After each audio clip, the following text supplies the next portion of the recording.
मस्तानी मदहोश किए जाए, मुझे डोर कोई खींचे तेरी ओर लिए जाए। ये शाम मस्तानी मदहोश किए जाए, मुझे डोर कोई खींचे तेरी ओर लिए जाए। शाम के कोई 7 बज चुके थे। लड़के वालों के आने का समय हो चुका था। दीनानाथ जी तैयार होकर बैठक वाले कमरे में आए तो देखा वहां कोई नहीं है। उन्होंने अपनी पत्नी को आवाज लगाई, अरे भाई नंदिनी, कहां हो? लड़के वालों के आने का समय हो गया है और तुम सब कहां हो? जल्दी करो भाई। अरे सुजाता को तैयार किया कि नहीं? इस बैठक वाले कमरे को भी थोड़ा ठीक ठाक कर लो रे। देखो तो ये कमरा कैसा अस्त व्यस्त पड़ा है। आने वाले मेहमान देखेंगे तो मन में क्या सोचेंगे भला। इतने में नंदिनी ने कमरे में प्रवेश किया।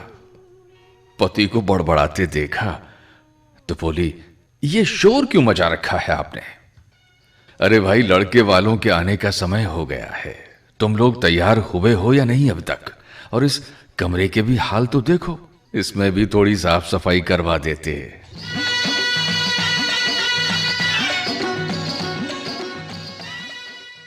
नंदिनी ने अपनी साड़ी का पल्लू ठीक करते हुए तुनक कर कहा, हम सभी तैयार हो चुके हैं। सुजाता भी तैयार बैठी है। रामू को भेजकर अभी ये कमरा साफ करवा देती हूं। वैसे मेहमानों को आने में अभी 1 घंटा बाकी है। आप चुपचाप बैठ जाइए, शोर मचाकर नाहक ही हम सबका माथा खराब मत करो।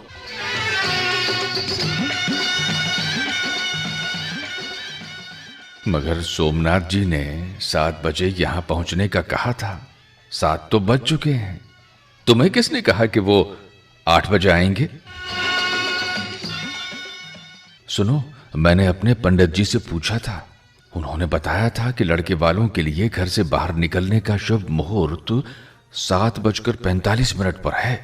मैंने फोन करके सोमनाथ जी को बता दिया था। वे लोग शुभ मुहूर्त में घर से निकलेंगे। अब वे घर से 7:45 बजे निकलेंगे तो 15 मिनट तो रास्ते में भी लग जाएंगे ना। अपनी पत्नी की बात सुनकर दीनानाथ जी जरा से झल्लाए। फिर नंदिनी की तरफ देखकर बोले, तुम्हारा दिमाग खराब हो गया है क्या? ये बात बात में मुहूर्त निकलवाने का क्या तुक है? सामने से आवाज आई, तुम इस बारे में ना ही बोलो तो ठीक है। मेरे माँ बाप ने बगैर मुहूर्त के मेरी शादी की, उसका परिणाम आज तक भुगत रही हूं। एक दिन भी तुम्हारे इस घर में शांति से नहीं जी पाई हूं अब तक। मैं अपने बच्चों का भविष्य नहीं बिगाड़ सकती। अगर तुम शांति से नहीं रही तो उसका कारण तुम्हारा स्वभाव है। अंधविश्वास में ही पड़ी रहोगी तो घर में शांति कहां से आएगी? बात बात में पंडितों के पीछे दौड़ने वाली तुम्हारी ये आदत बहुत खराब है। इसी ने घर में अशांति पैदा कर रखी है। अब वो बेचारे लड़के वाले 7 बजे यहां आने वाले थे। अब तुम्हें क्या जरूरत थी उनके मामले में टांग अड़ाने की? मेरी बेटी की जिंदगी का सवाल है। मैं बेटी की भलाई के लिए ही तो कर रही हूं। जब लड़के वालों को कोई ऐतराज नहीं तो तुम्हें तकलीफ क्यों हो रही है? पत्नी की बात सुनकर दीनानाथ जी का चेहरा तमतमा उठा। तुम अपनी बेटी का भला नहीं कर रही हो, बल्कि उसके जीवन में कांटे बिछा रही हो। जाने कितने ही अच्छे रिश्ते तुम्हारी अंधविश्वासी आदतों के कारण हाथ से निकल गए।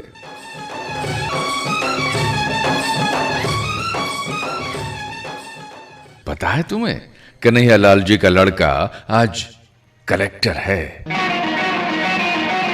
कन्हैयालाल जी के इसी बेटे के लिए सुजाता का हाथ मांगा था।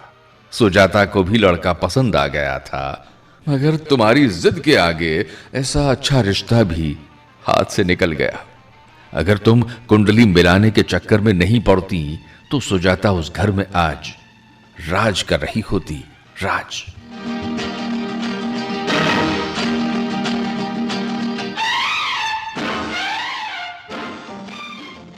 ठीक 8 बजे लड़के वाले आ गए।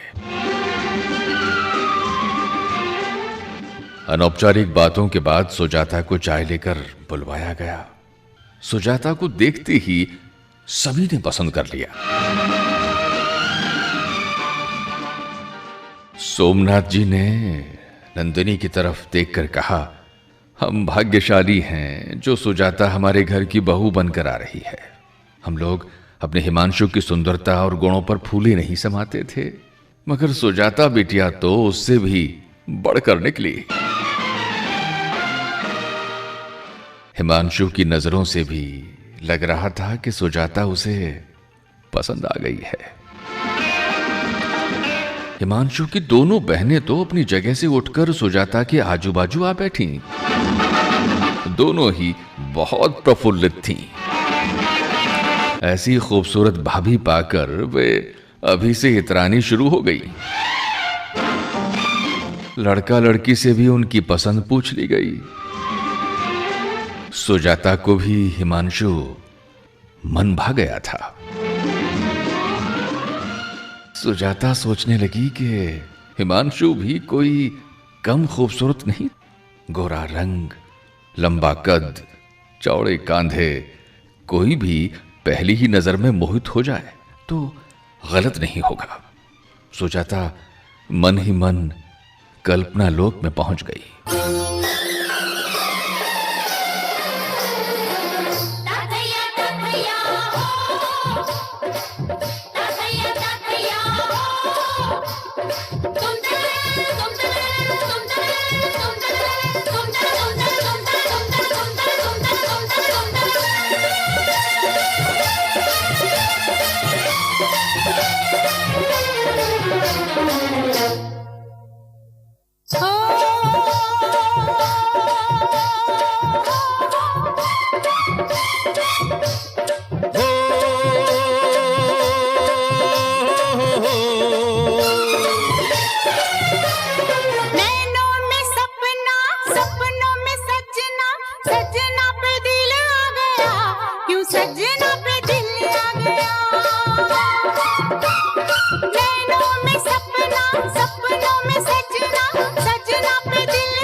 कई अलबेले देखे, जवानी के रेले देखे, हसीनों के मेले देखे दिल पे।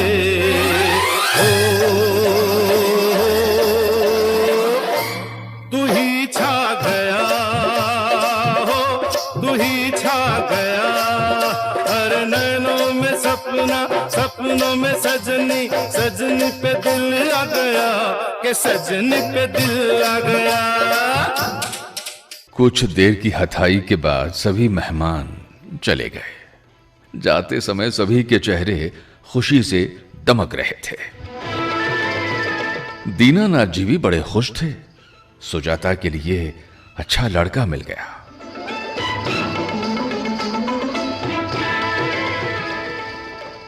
सोमनाथ जी के कपड़े की 2 मिलें हैं। बेटी राज करेगी।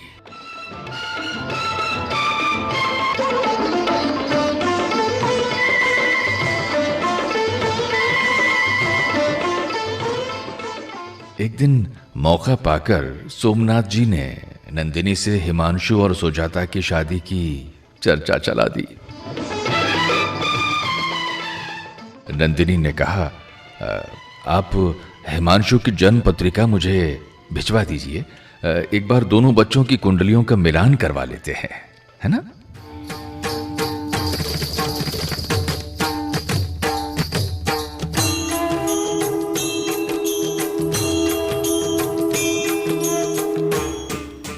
नंदिनी की बात सुनकर सोमनाथ जी चौंक पड़े। नंदिनी की तरफ देखकर बोले, समधन जी, आज के युग में ये कुंडली मिलान करने की बातें बेवकूफी हैं। इस चक्कर में तो कई लोगों की जिंदगियां बर्बाद होकर रह गई हैं।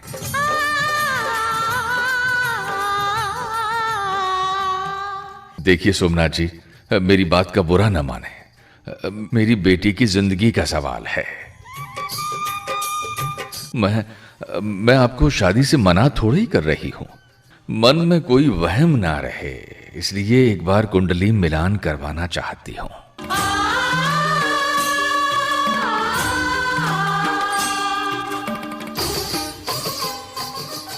सोमनाथ जी ने हिमांशु की कुंडली भिजवा दी। एक रोज दीनानाथ जी ने फोन करके सोमनाथ जी को अपने घर बुलवा लिया।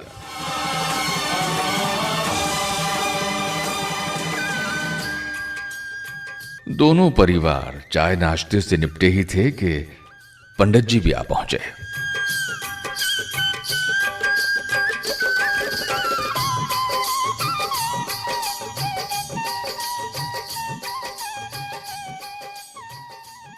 पंडित जी को दोनों बच्चों की जन्म पत्रिकाएं देते नंदिनी ने पंडित जी से कहा, हमारा सौभाग्य है कि सोमनाथ जी जैसे समधी और हिमांशु जैसा जवाई राजा हमें मिले हैं। पंडित जी, वैसे तो दोनों बच्चों की शादी तय ही है, आपके आशीर्वाद भर की जरूरत रह गई है बस।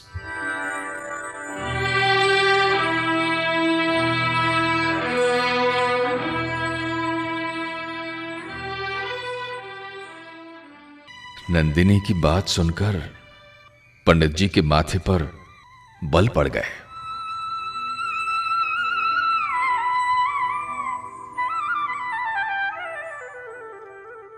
उन्होंने दोनों जन्म पत्रिकाओं का मिलान करना शुरू कर दिया।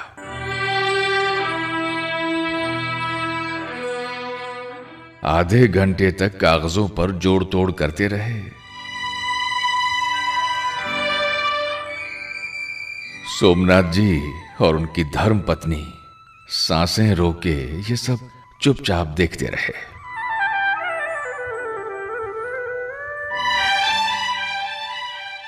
वे मन ही मन भगवान से प्रार्थना भी करते रहे कि हे प्रभु, कुंडली मिलान करवा देना।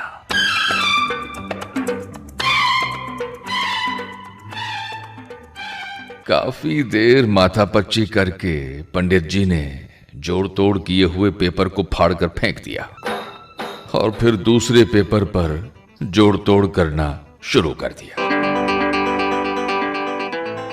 इधर दीनानाथ जी का दिल भी धक धक कर रहा था। पंडित जी का बार बार मुंह बिगाड़ना किसी शुभ सूचना के संकेत नहीं थे।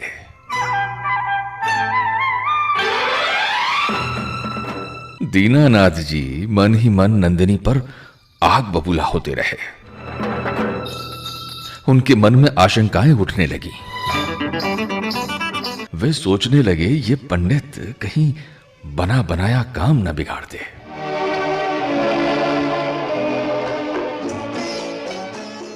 और आखिर वही हुआ जिसकी आशंका थी।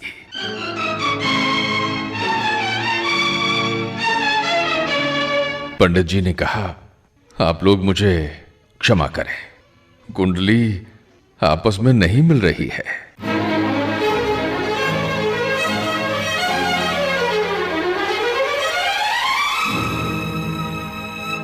यजमान, ये शादी अगर जबरदस्ती करवाई गई तो लड़की 1 बरस के अंदर अंदर विधवा हो जाएगी।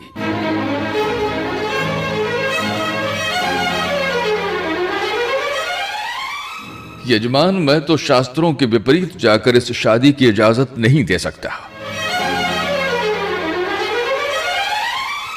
यूं यजमान, आपकी अपनी मर्जी है, जो चाहे करें।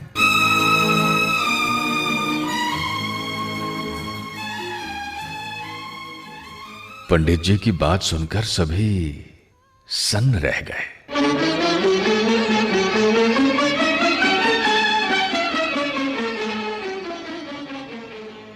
दीनानाथ जी को ऐसा लगा मानो उनके सिर पर बम फटा हो। वे सोमनाथ जी की तरफ देखने लगे। सोमनाथ जी बगैर किसी से कुछ बोले अपनी पत्नी के साथ वहां से रवाना हो गए।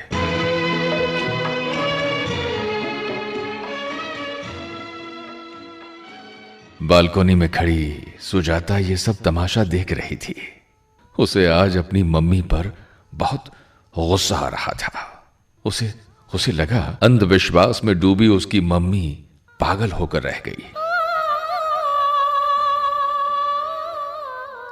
पिछले 5 बरसों में उसकी शादी के जाने कितने मौके मम्मी के कारण हाथ से निकल गए।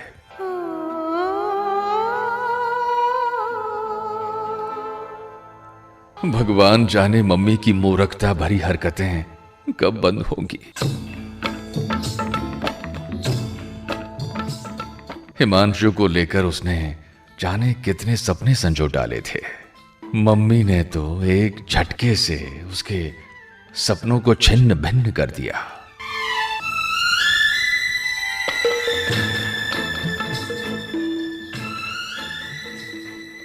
सोमनाथ जी के जाने के बाद दीनानाथ जी ने नंदिनी की तरफ देखकर कहा, अब तो तुम्हारे कलेजे को ठंडक पड़ गई, बेटी को घर में ही बिठाए रखना।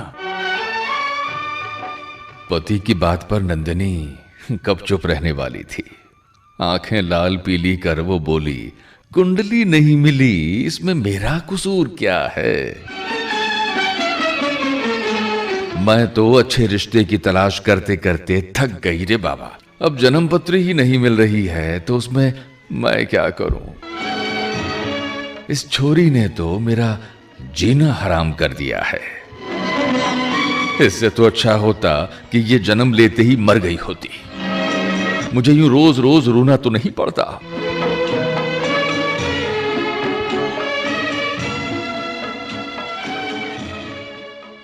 रात को किसी ने भी खाना नहीं खाया। हिमांशु के बार बार फोन आ रहे थे। वो सुजाता से बात करना चाहता था, मगर सुजाता ने एक बार भी फोन नहीं उठाया।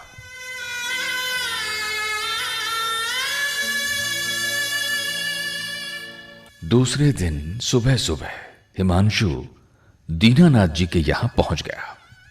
नंदिनी ने उसे देखा तो बोली, देखो बेटा, तुम्हें अब यहां नहीं आना चाहिए।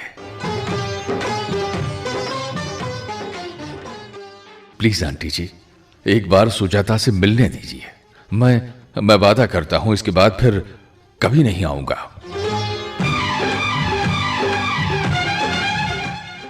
ठीक है बेटा, सुजाता ऊपर अपने कमरे में है, जाकर मिल लो, मगर वादा करो इसके बाद कभी भी उससे मिलने की बात मन में भी मत लाना।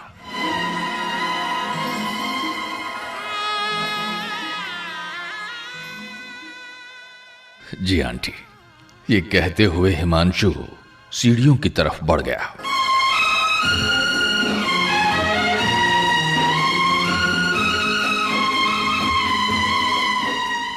कुछ ही क्षणों में ऊपर से हिमांशु के जोर जोर से चिल्लाने की आवाजें आने लगी।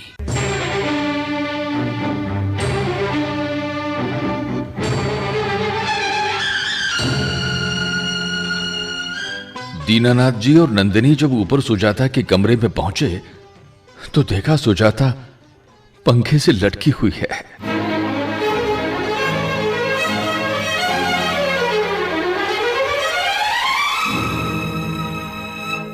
उसने फांसी लगा ली थी। दीनानाथ जी तो कमरे के भीतर का दृश्य देखकर फर्श पर गिर पड़े।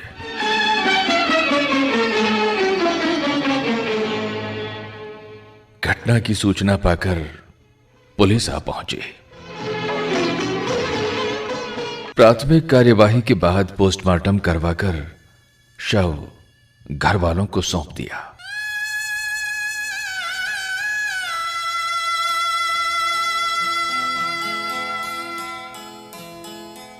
अर्थी उठने के समय हिमांशु एक कोने में बैठा रो रहा था।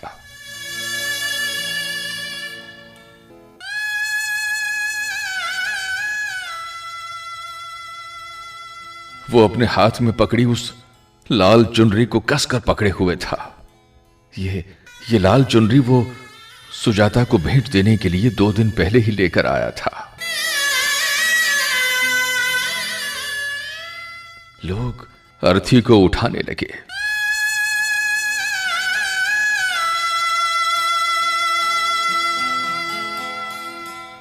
हिमांशु ने हाथ में पकड़ी चुनरी को देखा। वो अर्थी के करीब पहुंचा और चुनरी को सुजाता की निर्जीव देह पर ओढ़ा दिया।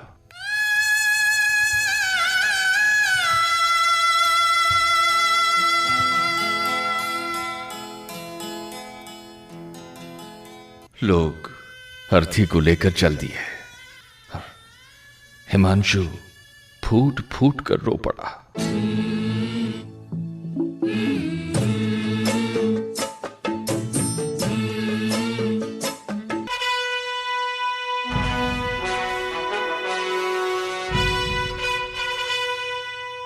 तो दोस्तों, ये थी श्री मिश्री लाल पंवार की लिखी कहानी जन्म कुंडली।